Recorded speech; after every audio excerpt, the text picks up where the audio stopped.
2025 সালের অক্টোবর থেকে শুরু হয়ে 2026 সালের ফেব্রুয়ারি-মার্চে তীব্রতর হওয়া পাকিস্তান-আফগানিস্তান সংঘাত মূলত ডুরান্ড লাইন সীমান্তে টিটিপি-তেহরিক-ই-তালেবান পাকিস্তান জঙ্গিদের দমন ও আশ্রয় দেওয়া নিয়ে সৃষ্ট একটি গভীর সামরিক ও কূটনৈতিক দ্বন্দ্ব। পাকিস্তান আকাশপথে হামলা চালিয়ে আফগান ভূখণ্ডে জঙ্গি আস্তানা ধ্বংসের দাবি করে, অন্যদিকে তালেবান সরকার এটিকে সার্বভৌমত্ব লঙ্ঘন বলে পাল্টাপাল্টি হামলা ও উত্তেজনা বৃদ্ধি করে।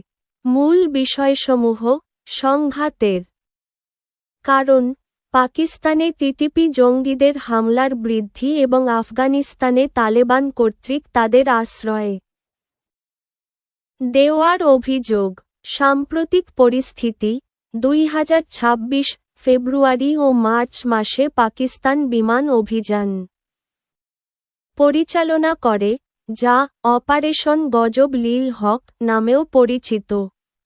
আফগান বাহিনী সীমান্তে পাকিস্তানি চৌকিতে পাল্টা হামলা চালায়।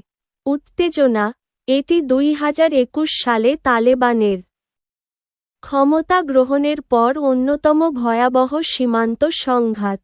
মধ্যস্থতা চীনসহ বিভিন্ন দেশ পরিস্থিতি শান্ত করার চেষ্টা করলেও চূড়ান্ত কোনো যুদ্ধবিরতি এখনও হয়নি, যা নতুন করে সংঘাতের শঙ্কা বাড়াচ্ছে। প্রেক্ষাপট দীর্ঘদিনের বন্ধুত্বপূর্ণ সম্পর্কের পরিবর্তে বর্তমানে এই দুই প্রতিবেশী দেশের মধ্যে চরম অবিশ্বাসের সম্পর্ক তৈরি করেছে। ডুরান্ড লাইন সীমান্তে বেড়া নির্মাণ নিয়েও উভয়ের মধ্যে মতবিরোধ রয়েছে।